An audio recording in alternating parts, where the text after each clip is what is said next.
have I got a story for you.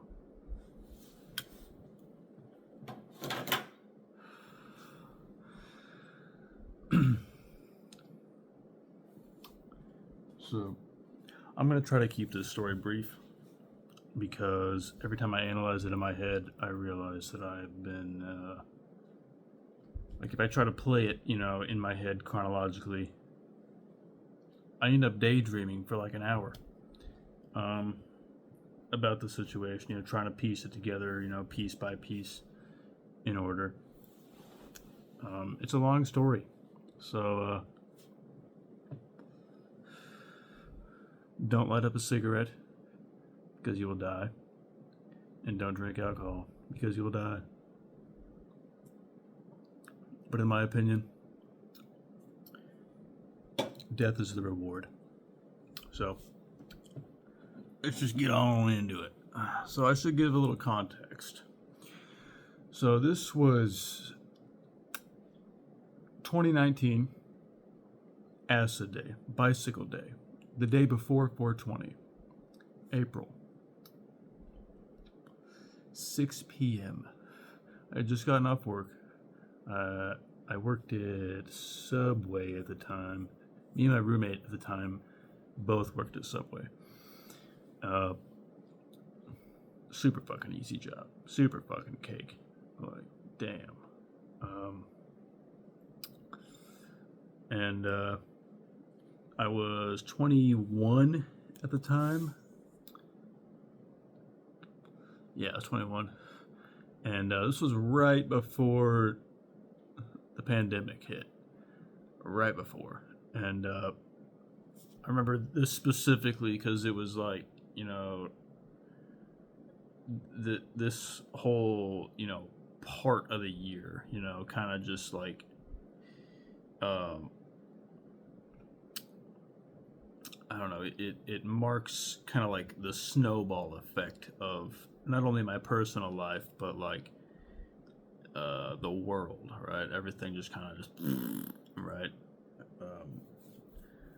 So, and this town that I was in was this town in Missouri called Warrensburg. And if you know anything about Missouri, we have Kansas City, like right in the border, Kansas bordering Missouri. And in Kansas City, that's like one of the biggest drug capitals and crime capitals in the entire world. I've been there several times. Nothing crazy has happened. Of course, I haven't really been up there on the weekend at night. I hear a lot of shit up there, but I've personally never seen a whole lot. But anyway, so Warrensburg was kind of like, the stop. It's a college town. So the only thing holding that town together was the college. That's the only thing bringing money in. And it was a fairly decent town. And basically, it's the drug town, right? It's a college town. College kids hate their lives and they want to do drugs. So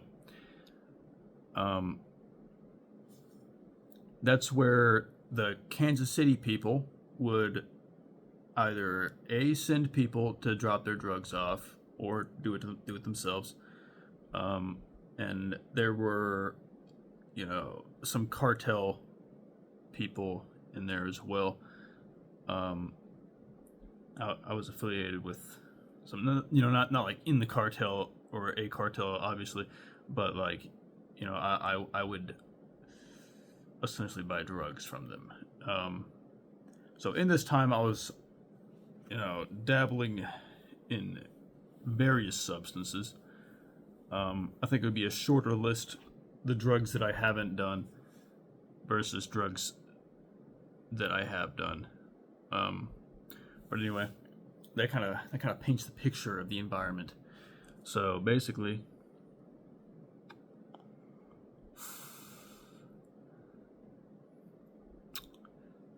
I take 3 tabs of acid, and we set everything up, right? We set everything up perfectly. We were in a decent, at least I was in a decent state of mind.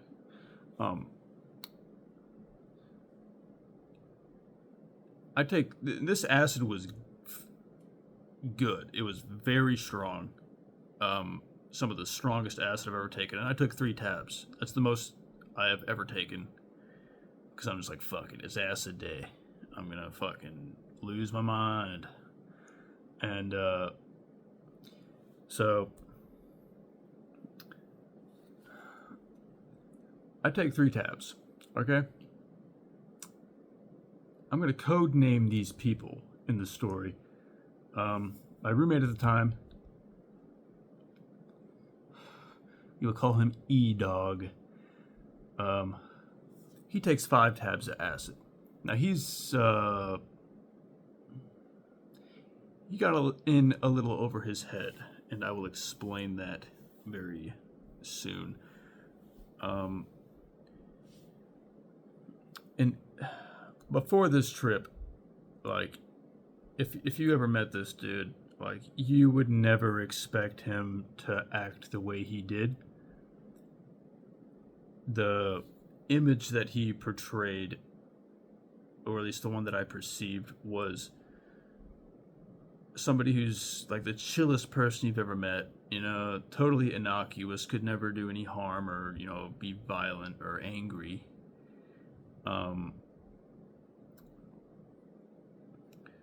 But I'll get to that later. Another person I was tripping with, his name is going to be Larry. And Larry's girlfriend was there, and Larry's brother and Larry's brother's girlfriend was there. And I don't think that they were tripping. They might have been, I'm not entirely sure, I don't really remember. But, so, we popped the acid. Larry and his entourage arrive, and Larry pops his acid. And then I think Larry took a tab and a half, maybe 2 tabs. He knew this acid was strong, so he wasn't trying to go crazy on it, because he had to go home later. But we go downstairs. We roll up a fat blunt. We got a bunch of weed. We got like a 1/4 pound of weed. And we go downstairs. So this house was in downtown Warrensburg, right next to the bars. All the hustle and bustle was at my doorstep. And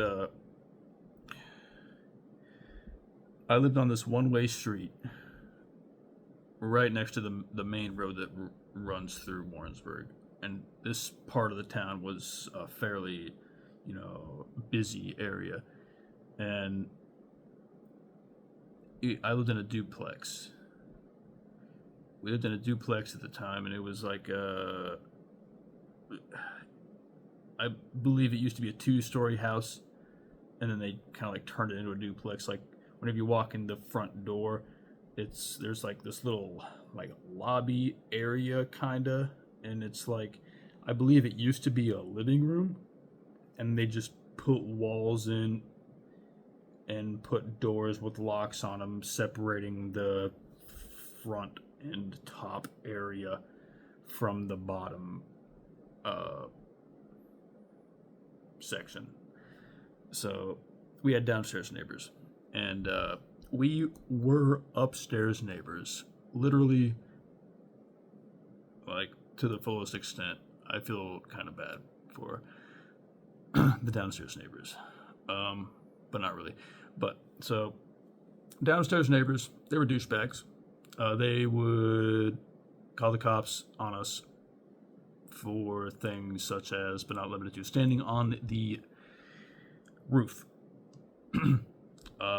smoking weed in or around the house. I could understand in the house, but around the house, they would call the cops on us as well, and they'd show up like 50 billion fucking times. So on acid day, we were like, fuck it, we're gonna smoke in the house. And what we did was we got a toilet paper roll, took a dryer sheet, took a hair tie, tied it around, the college smoke thing, put a bunch of tea in it, like mint tea, so we could like take a rip and then blow it through the tube. And it worked. It really worked. Obviously the weed coming off of the bowl that we were smoking, that would create some. But what we did was we took duct tape, we taped up all the doors, blocked off all the vents, opened up the windows, and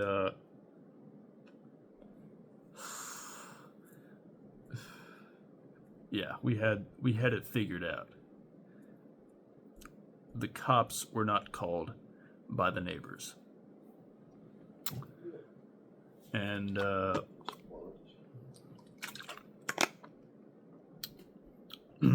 we go downstairs, roll up a fat blunt, and then we're like, fuck it, I want to smoke something, that's not a bowl, right?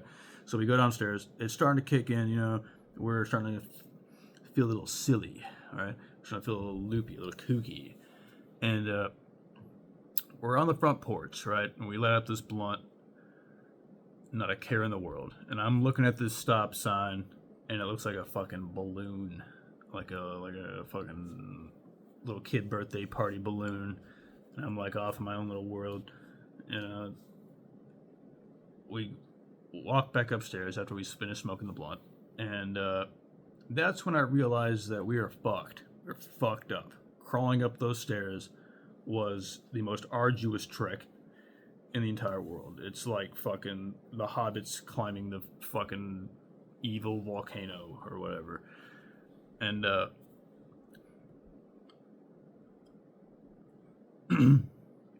so we get upstairs. E-Dog is crawling. He goes first. He's our breacher.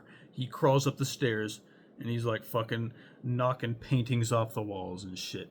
And he's like, we're all laughing and shit. The downstairs neighbors are presumably pissed off, and we get upstairs, and since the door to the living room is taped off and sealed, locked as well, just fuck it, might as well lock the smell out.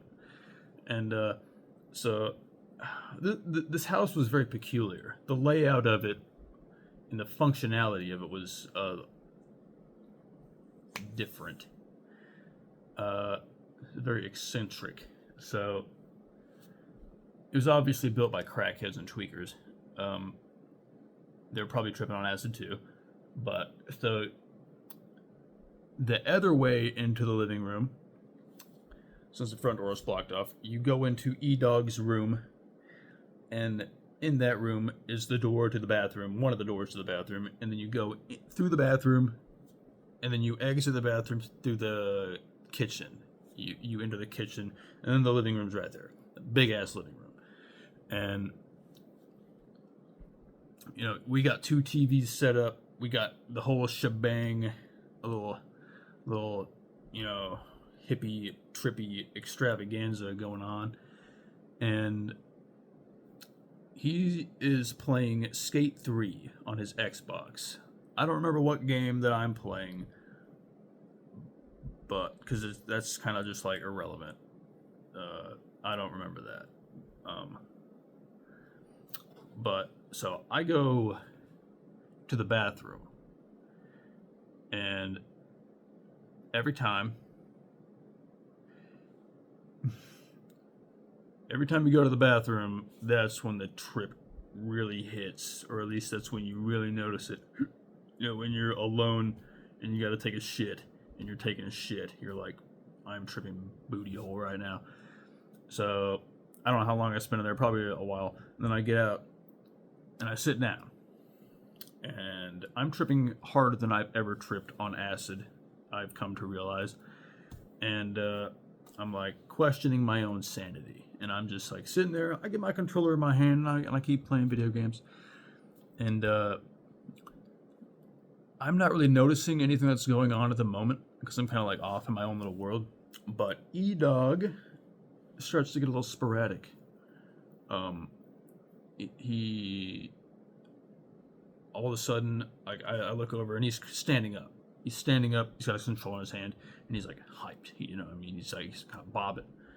And Larry looks at me, and like as soon as I look up, I see Larry looking at me, and the look in his face is like, and he's kind of like uncertain about the cognitive state that E-Dog is in, and he E-Dog is so he's playing Skate 3, right? I don't know if you even know about that game. Obviously it's a skateboarding game, but he gets off his board in the game and he's like running up this fucking mountain, and there's like NPCs, just like characters walking around and shit. And he starts getting really amped up, really hyped, like to kind of like a ridiculous extent. And he starts going off. He starts going off on these NPCs. He's like, and we think it's funny, right? We're just thinking that he's just being silly. He's like, why does he look like Nicolas Cage? Why does he look like Nicolas Cage? To be fair, the first character did look like Nicolas Cage, and then there's a woman doesn't look anything like Nicolas Cage, and he's like, she looks like Nicolas Cage. He looks at me. He's like, you look like Nicolas Cage, and I'm just like, this guy is kind of like tripping out. And then me and Larry look at each other, and the look in his eyes says it all. I'm like, okay, I'm not just like thinking this guy's being weird. He's like for real, like not there. And me and this entire crowd is very experienced with psychedelics, especially E-Dog. E-Dog has done so many drugs, way more drugs than me, way more psychedelics than me. Granted, he's on 5 tabs, so it's 2 more tabs than I was, and I couldn't imagine what 2 more tabs would be like for me. But so I'm sweating. I'm not just because I'm like uncomfortable, because of the state that E-Dog is in. I'm sweating because I'm fucking sweating. It's hot. It's April. It's I'm tripping on fucking 3 tabs of acid. I'm drenched in sweat. I'm stressing. And then E-Dog starts talking in a British accent. I'm just like, maybe he's just being silly. Maybe he's coherent. Maybe he's just a little amped up, And he's like, I really would like a cigarette. And I'm just like, I'm like, I could go for a cigarette too. But, we didn't light one just yet. And he starts like stomping his feet. Like he starts stomping like kind of hard, And we got downstairs neighbors, so I'm like, dude, like, I don't want the neighbors to call the cops again. So maybe we should like chill out. And at that moment, I realized E-Dog does not know what the fuck I'm talking about. And I look down at his feet, and he's like stepping on his wax. He has like an ounce of wax that's just stuck to his shoe, and he's just stomping. And I'm just like, okay, I need to help my dude out. So I peel the wax off of his shoe, and it's got like the Vans imprint. He's wearing Vans just imprinted into the wax, and it's got dirt and hair in it and shit. I just put it on the table. I'm like, I don't know, I just want to smoke that. I mean, knowing him, he would have, and he did, I believe. But then it starts snowballing downhill, and he starts getting aggressive, and I put my arm around his shoulder, and I'm like, you good, bro? And he's like, no, and he's like laughing and shit, and I'm just like, that could mean anything, he could be being sarcastic, but, and I'm like, why don't you sit down, dude? Like, I could put some music on, we could have the vibe going and shit, and he's like, no, and I'm just like, okay, shit, and he's like, get out of my way. I'm like, I'm not even in your way, you know what I mean? Like, so then he throws an elbow at me. He elbows me hard, like in the chest, and that kind of just makes me mad. Like, I look at Larry, and he's looking at me like he's shocked, like I'm shocked too. And like I look at everybody else, and like the vibe is clearly deteriorated. It is no longer in a desirable state. And I'm just like, okay, this guy needs to go to sleep. And I'm thinking, like, maybe I should, like, try to get him in bed or something. I can play some music. And I'm like, look, you're clearly, stressed out about something.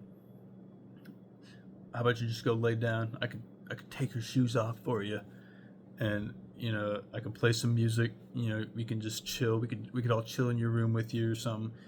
And he's like, no, and he's like, he starts getting aggressive, and I'm just like, what the fuck, dude? And I'm like, I try to put my arm on his shoulder again, and then he elbows me in the chest again. He's got his controller in his hand. He's like fucking trying to elbow me and shit. And I'm just, that just makes me really mad. Like, my vision is starting to, like, I'm starting to get, like, tunnel vision. Like, the edges of my periphery are, like, starting to get a little dark. Like that Instagram filter or something. I don't know. But the room is silent.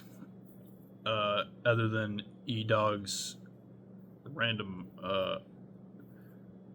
spouts. All he can talk about is Nicolas Cage and telling me to get the fuck out of his way. So then he starts. He looks me in the face. The most coherent eye contact that has happened from him this entire night. Looks me dead in the face with angry eyes, and he's like, "Get the fuck out of my way!" And I'm just like, I'm getting really pissed. Like I thought that I would kind of like be scared, but like him being such an innocuous person, I was like, I'm not scared of you. Like, I could, anyway. So I'm like,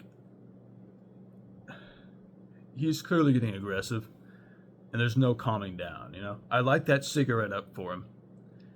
I think I missed something. I missed the cigarette part. So I light this cigarette up for him. I light it for him because he doesn't know how to operate a lighter. So I light it for him, give it to him, and he just fucking rips this shit hard as fuck. Harder than I've ever seen anybody rip a cigarette. It's like he's slurping a milkshake that's got like a little fucking piece of strawberry in it or something. It's like stuck up into the straw. And this cigarette, I swear, dude, it just like... And he takes... The way he inhales... I'm just like, damn, this guy's stressed. Like... And, like, I'm trying to calm myself down. And, like, I look at Larry, and he's just, like, staring at me like this. Like... And, like, I look at everybody else, and they have the same look on their face. I know they're feeling the exact same shit. And, like... So then he starts getting aggressive. And then he starts throwing elbows and shit. And then... I'm like... I need to knock this dude out. This guy is not... Like, he is clearly... not gonna get any better. That acid just kicked in. Acid lasts like fucking 6 to 10 hours. So like, it's like an hour and a half in. It's clearly only gonna exacerbate. So I'm like, I need to put this guy to sleep. So I take his glasses off because in my mind I'm just gonna hit him with an elbow across the jaw. And he's gonna go to sleep, and it's all gonna be good, and we're all have a good time. So I take his glasses off, and I put it on the table, because A, I don't want to break his glasses. They're expensive.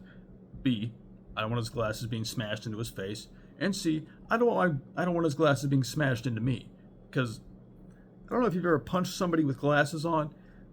Not that I'm out there punching nerds or, people with vision impairment. But, so in elementary school, there was this kid who hit me with an umbrella, so I punched him in the face, and it hurt my hand because he had glasses on, and it cut my hand open. So I learned my lesson there. So I took his glasses off, and I'm like, all right, I'm looking at him, and he's not even looking at me. He's looking at the screen. He's got this controller in his hand, incoherently playing his video game, and I'm just like ready. I'm just like, I can't hit this dude. You know, that's like my homie. You know what I mean? And so I'm like, okay, I'm just gonna choke him out.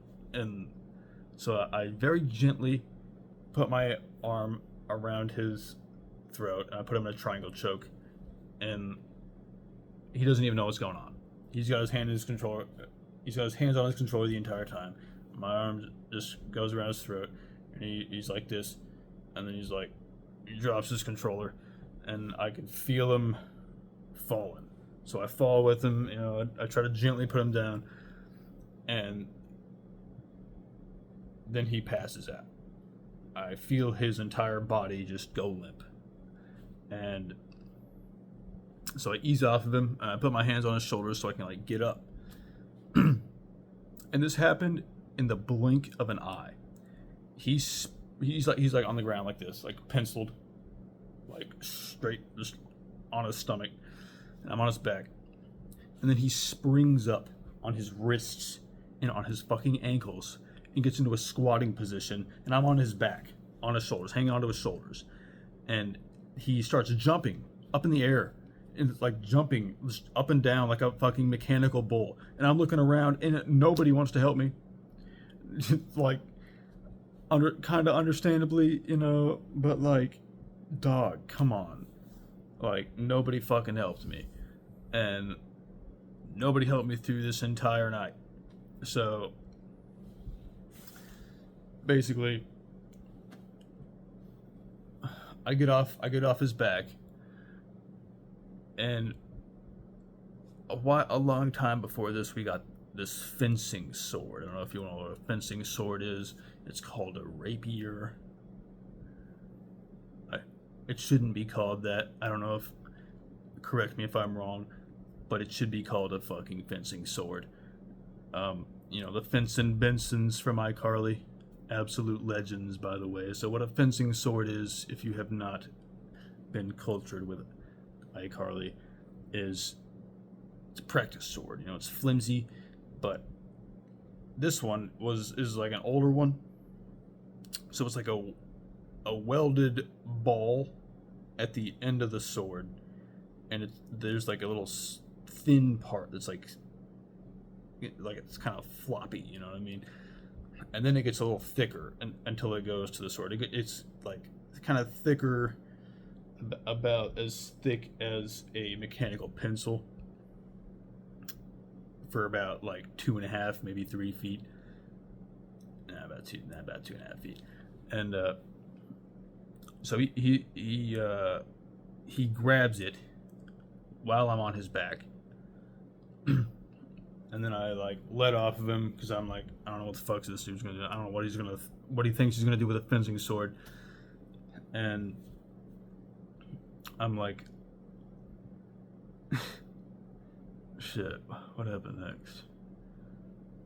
So I realize that I'm alone in this. So, and he starts looking at me, and it looks like he's about to swing the sword at me, which I wasn't worried about because it's like not a real sword. So I put my hand on his shoulder, and I like spin him around, and because he has like no balance at all at this point. And so I spin him around, and I put my knee up against the back of his knee so he can't like turn back around. And like, I'm sure this didn't look as cool as it felt. It felt pretty fucking dope, alright? I felt like John Wick or something. But I put him in another triangle choke, and I swept his legs, and I slammed him on the ground. This shook the entire house. And I knew right there that the downstairs neighbors were going to call the cops because he was screaming loud. And like, we got the smell of weed, inaudible weird screams, stomping, and like a boulder potentially falling on the house. So the downstairs neighbors have no idea what the fuck's going on, but fuck them. Anyway, so I'm like, oh, the cops are gonna be called. You know what I mean? Like, I knew the cops were gonna be called, and so I keep choking him out.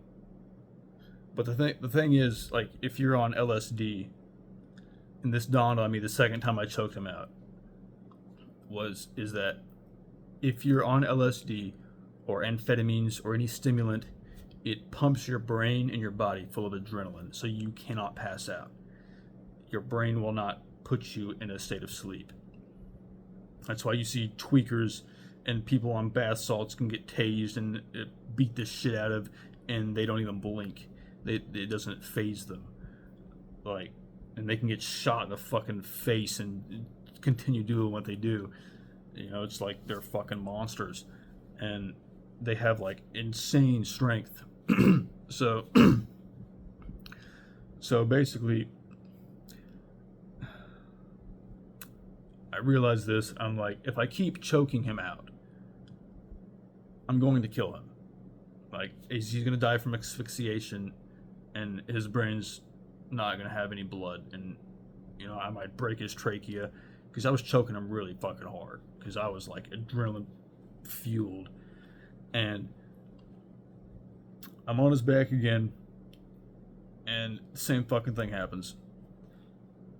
He takes the deepest breath as I ease off him after he goes limp, and I'm like, I'm gonna have to kill this guy. I was like, maybe I should. And I was like, wait a second, what the fuck am I doing? Like, what am I fucking thinking? You know, like, A, I'm not gonna fucking kill my homie, okay? And B, what's that gonna look like? Two people tripping on acid and one kills the other out of self-defense. I'm going to prison for the rest of my life. So I'm like, okay, somebody's gonna call the cops. That's a given. I already know that's gonna happen. Somebody in the vicinity is going to call the police. That's 100% gonna happen. So to avoid killing him or dying somehow, or any injury to occur, I'm going to call the police. So, because I wanted it to be from an inside source, I want them to know exactly what's going on. This is a seriously dire situation, you know what I mean? So I called the police, and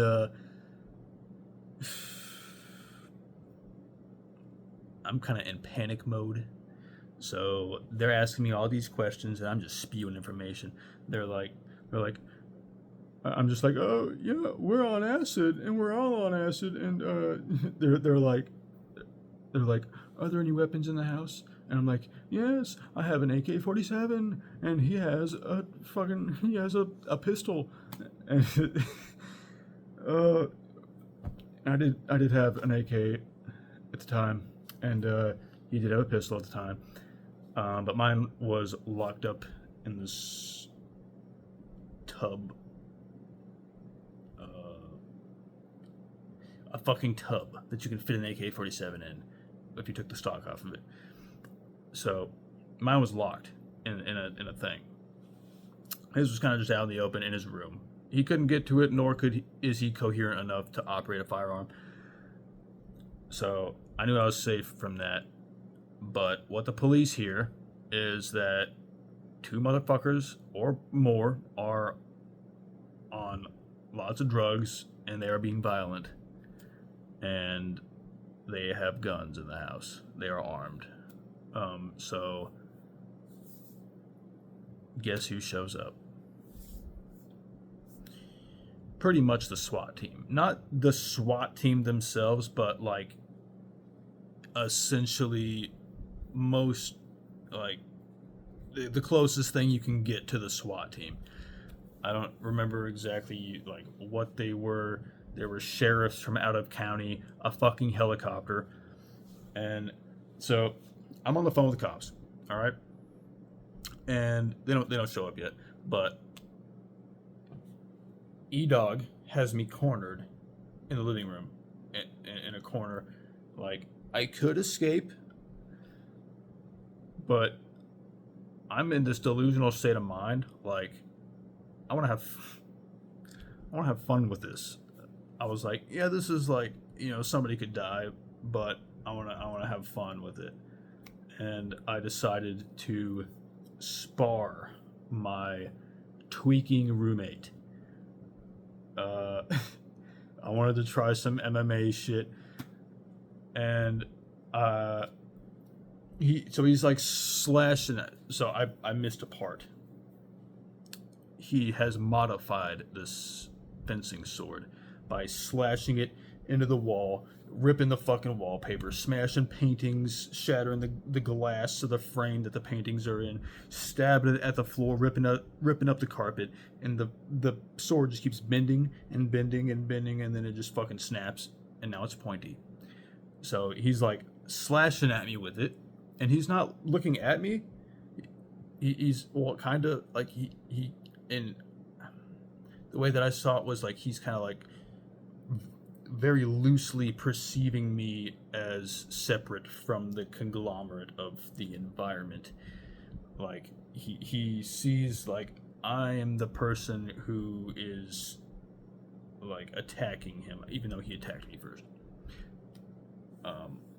Did I exacerbate the situation? Yes. I did not help by choke slamming him, but it really pissed me off. So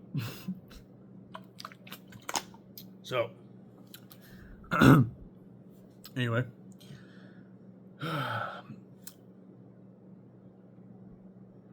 he's got me cornered, right? And he's slashing at me, but then he starts like thrusting at me. He starts poking the sword at me, and I'm like, okay, this is like kind of, he's figured out how to use it. He's hit me a couple times with the sword, and it didn't really hurt, but he's like, all right, the slashing isn't working, maybe the stab will work. So then he starts poking at me, and he's not doing it accurately. He pokes me up like fucking between the arm and the rib, which could have hit my armpit, which is a vital blood vessel. And I'm like, okay, that was kind of a close call. But I was like, wait a second, he could poke my fucking eye out. He could stab me in the stomach or the balls, or like in the throat, or like I could like chip a tooth. I don't want my pearly whites to be destroyed. And so I'm like, all right, this is kind of, a serious situation. But I was so fucking delusional that I still wanted to have fun. Like, I was like, I'm not going to let this be a bad time. I'm going to have fun. And I waited for him to thrust the sword at me again. I saw it coming up. Because he did like a weird, like, medieval, like a little jab or whatever. And like, I fucking saw that shit because he was horribly telegraphed it. Because he brought it back and he was like, and it was kind of slow. But he still stabbed hard with it, But like, I backed up. My head hit the wall, but I didn't let it affect me. And then I kicked him in the stomach, and he lost his balance, flew back, and he hit his spine on the arm of his chair. Now the arm of his chair was not soft like this. It was like, I don't think it was wood, but it was like hard cardboard or something covered in cloth. So it was like, and this was a heavy chair. It was like probably 70 pounds for even the small chair that it was. I mean, it was solid, like fucking oak or something, I don't know. But his spine hits the fucking arm of the chair, and then he springs back up like a fucking trampoline, and totally unfazed grabs the fucking sword again. And I'm just like, huh. So I'm like, I'm gonna get one more punch. I'm gonna get one more hit in, and then I'm gonna dip through the bathroom. And because I saw the exit, I could have easily gone to the exit in the first place, but I wanted to be stupid and risked my life. And so I throw this hook at him, and I'm aiming for the jaw, and it's perfectly lined up. I could have hit him in the fucking jaw, but he ducked down a little bit, and I hit him in the fucking forehead. Have you ever punched somebody in the fucking forehead? It hurts. It really hurts. And when you punch somebody who's fucked up on drugs and they can't feel anything, nor they have the mental capacity to process pain, it doesn't hurt them. It's like fucking smacking an elephant with a fly swatter. But it hurts you. Like, I could barely make a fist after that. So I was like, okay. Bathroom. So I picked up my phone. My phone was knocked to the ground, by the way. The cops are still on the phone. And I'm like, I'm back. And I feel so bad for the woman on the phone. So, in the bathroom, the lights were off. And this was kind of a comical situation. So, like, I see the bathroom door, but I also see a stack of heads, like, peeking through, like, past the wall, like they're fucking, like it's some Tom and Jerry shit or something. Like, it's very 1950s cartoony. They're, like, stacked on top of each other, and, like, I go in there, and, like, Larry is like, "Did you call the cops?" I'm like, "Yes." They're on the phone right now. And they're like, "I have a warrant." I'm like, "Then fucking leave." So they all dipped, all just fucking left me. They fucking ran downstairs out the front door and then dipped. And then, like, you know, I give more information to the cops, and then I hear car doors. I'm like, okay, it's just like, you know, maybe 2 cop cars. And so kitchen bathroom doors open, bedroom bathroom doors open. So I fucking just go through there because I'm, like, trying to see, like, what's going on in the front yard area. And I see a flashlight, like a light in the downstairs area. And I hear, like, "Warrensburg Police Department." I'm like, "Oh, the police are here." The only time that I have ever been excited for the police to be in my house. And I'm like, "Oh, well, I guess I'm gonna go downstairs now." So I went downstairs with my hands up, because you know what I mean, I knew what they were thinking. And so I go downstairs, and there's fucking paintings knocked off the wall, glass shattered. One of the cops was like, "Look how there's glass." I'm like, "No shit." But I'm sitting out on the porch, the front porch, and it had just gotten dark. It was like maybe 9 o'clock, maybe 10. I was out there for a long time. And upon exiting my abode, I noticed that all of my neighbors had their doors open, and they were looking at me. They know exactly who I am. Everybody. Even the motherfuckers across the street, like a fucking 600 feet down, had their doors open, smoking a cigarette, looking at me. I'm like... There was a helicopter, by the way. I don't know if I said that. There was a fucking helicopter with a spotlight on my fucking yard in the entire one-way street, all the way up to the fucking Little Caesars, which was, like, you know, basically the main road through town, was lined with cop cars. Sheriffs from both in and out of, I don't know if it was out of the county or what. I don't know. I was tripping hard. Maybe I just thought so. There was a lot of sheriff cars. I was like, there's no way we have that many sheriffs here. But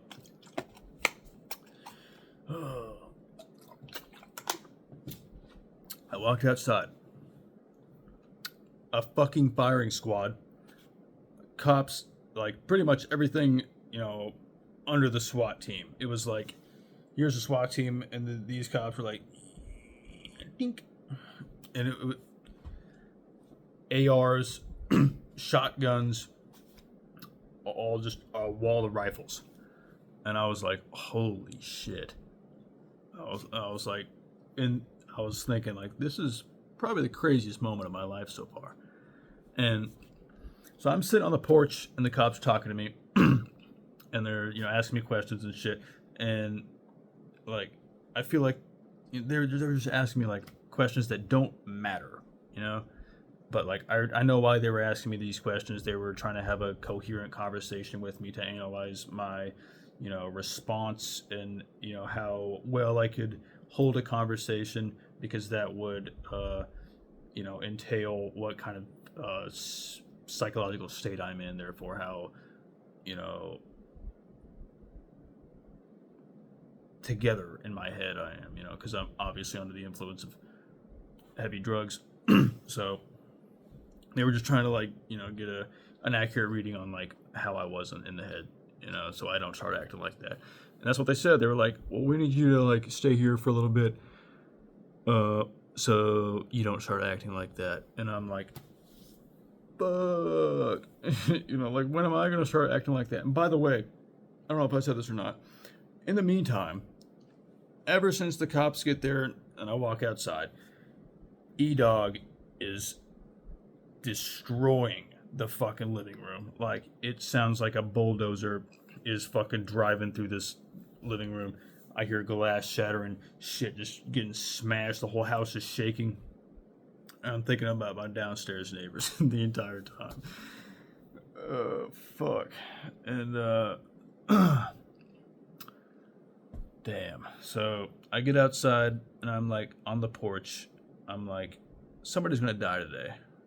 And I don't think it's me or any of these cops. I think Ethan, Spielberg, Steven, E-Dog. Fuck. I don't fucking care. His name is not what I said. It is E-Dog. 100% factual. Anyway. E-Dog.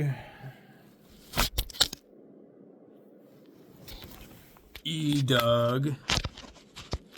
Fuck. E-Dog. I've corrupted the video. I've destroyed. Anyway. E-Dog. What the fuck was I gonna say? So I'm on the fucking porch, okay?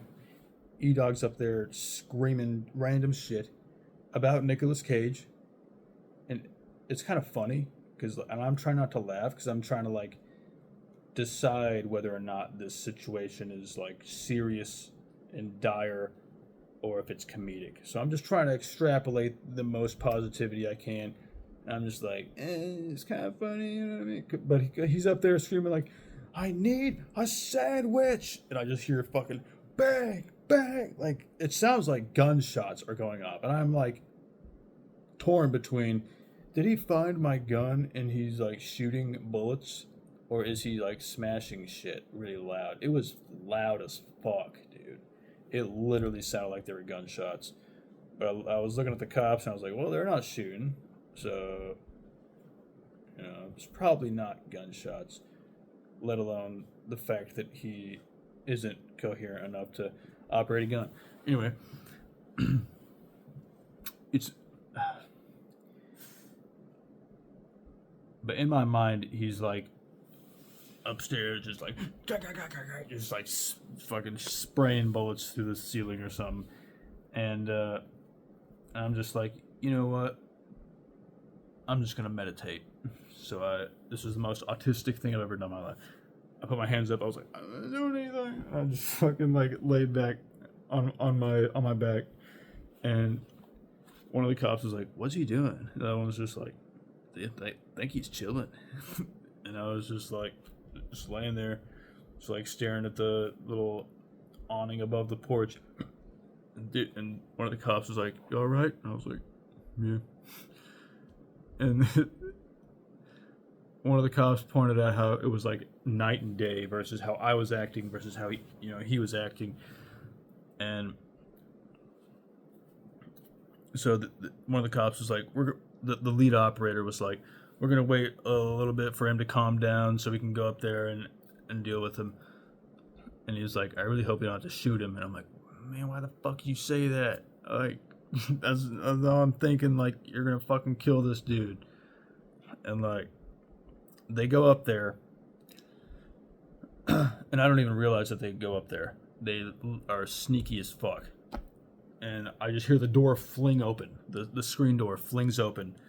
And I look up, and then 6 cops, hog-tied E-Dog, hands zip-tied behind his back.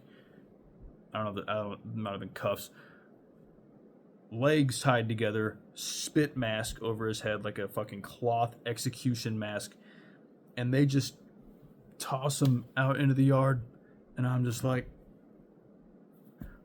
are they gonna execute this guy? That's what it looks like. It looks like a fucking ISIS execution. He like gets up on his knees a little bit. He's like screaming. He's screaming at these cops. He's like, LAPD, LAPD. And he's like I don't understand. I mean, I'm sure he realized they were cops, from seeing them. But like, part of me thought, like, is he tripping so hard that he's seeing through the mask? I mean, obviously we weren't in LA, but like, all I saw was WBPD, which is Warrensburg Police Department, all over these fucking cop cars. And then the ambulance shows up, and they put him on a stretcher, and he's like screaming fucking weird shit. And all the cops are laughing. I don't think it's funny. Okay? I thought it was funny when he was upstairs. But after seeing them, like, are they gonna, being under the impression that they might execute him, I was like, yeah, this isn't funny anymore. This is kind of fucked up. And so one of the lead operator comes up to me, and he's like, I'm not gonna fist bump you because COVID, but I'm gonna elbow bump you. And he was like, you saved someone's life today. And he was like making me feel good about myself and shit. He's like, we didn't confiscate your gun because you're responsible enough to lock it up, but we did confiscate his gun, and we'll tell him about that tomorrow or whatever. He can come by and get it. And he never did, by the way. He never went and got his gun. Which is stupid. But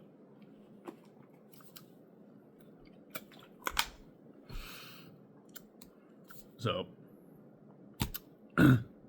all these cops were fist bumping me and shit, and I was like, yeah, I saved someone's life today. Or I don't know. But I think they were just, trying to talk me up to, because they saw that I was feeling the bad vibes. And, so I go upstairs, and I see the entire living room looks as if it was hit by a mortar. Everything is upside down. I had this little circle chair that I was sitting. I don't know if they call it a love seat or it's like a fucking circle, and it's like on a little stand, and it's got like you sit in like this little dip in the circle. I don't know. If you know what I'm talking about, you know what I'm talking about. But the bottom of it, like the base of it, was like this wooden, like rope woven type shit, like a woven basket, basically. That was ripped to shreds, upside down. My TV was folded in half with the speakers blown out of it, and my guitar was smashed. I'll actually show that to you. I actually will show you my guitar. So I've kept this guitar a long time, and never get rid of it. It actually works. It actually fucking works. So, shout out to Ibanez for making indestructible guitars. As you can see, the tremolo bit, this thingy, was displaced and smashed into the frame right here. And this part is smashed. That was smashed into the TV. And it actually works. I haven't played it a whole lot because I got a new guitar. But yeah, this little bad boy right here is clearly displaced. My guitar amp was also stabbed repeatedly. And I will show you. Where's my fucking flashlight? Because you need a flashlight to see it. Oh, there it is. So, the amp. Where the fuck is it stabbed? Oh, there it is. Right there. The sword was very thin, so it's not like you could really see. But, like, there's a bunch of scratches on there that weren't there. And it was stabbed on this side at, like, a weird angle. So it, like, ripped up the rubber part. And the reason why it doesn't work is because it was presumably smashed into the ground or some shit. Because this thing is broken, and whenever you plug it in, it will electrocute you and make your heart hurt. So, not ideal for jamming out. But, so my TV, Dunsky. But I got his TV. So, I mean, I'm not entirely mad about that, because this TV is a lot better than my old one. And he paid me for my guitar. Oh, shit. The craziest part about this entire fucking story. This is the part that nobody fucking believes. And it really makes me fucking mad. Because, like, I don't talk to any of these fucking cunts anymore. I don't talk to any of them. Like, fuck them all. But, like, the most fucked up thing about just, like, you know, cutting them out of my life is that I don't have anybody to back me up on this. I only have a few witnesses that I don't talk to. So, the craziest part about the story. I went upstairs, saw the state of my new life. I was like, oh, my roommate's dead. He's gone forever. I was actually thinking, like, this guy is going to an insane asylum. He's broken forever. And I was like, well, homie's dead, and my house is destroyed. So I was kind of upset, and I closed my door, the living room door that was taped shut, and ripped open by the police. So, upon closing the door, I discovered every drug that was in my house was behind it. So, like, you know, like, if a door is all the way open, it's, like, pretty much up against the wall, right? The lead operator went in there. I vaguely remember him saying something about this, but I started tripping pretty hard at this point. And he was like, yeah, we blah, blah, blah, found all your drugs or whatever. Like, we confiscated something for I don't know what reason he said, probably so we could fucking smoke it. But, like, he hid all of my drugs. I had like a fucking quarter pound of weed. I had LSD still, not very much, like 3 or 4 tabs left, and then I had like a couple grams of mushrooms, and he hid it behind the fucking door. I went in there, I closed the door because I was mad, and I fucking saw that shit on the ground, and I was like, dude, I couldn't fucking believe, and I was just like, I just stared at it. I was like, I didn't hide it. Larry didn't hide it, and E-Dog certainly did not fucking hide it. This was like meticulously placed all nice and neat. And dude, I hit up one of my homies, not anybody that was involved in it, because fuck all those motherfuckers, but fuck this dude as well. I hit up this dude who was one of E-Dog's best friends at the time. He comes over and we smoke up all this dude's weed. Well, not all of it, because like, I mean, I lied and said that they confiscated more than they did, and I took like an ounce of weed and I smoked all that shit, but I deserved it, okay? So, dude comes over, we smoke up, go on a skate, come back, play some video games. My Xbox was fine, but yeah, got that new TV. That's the craziest story I have. I don't even know what to say. Like, I have no evidence other than the damage.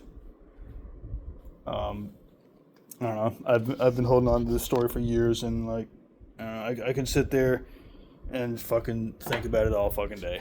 And Skate 3 gives me little PTSD flashbacks. So does Nicolas Cage. I can imagine the same for E-Dog. Yep. That'll do her.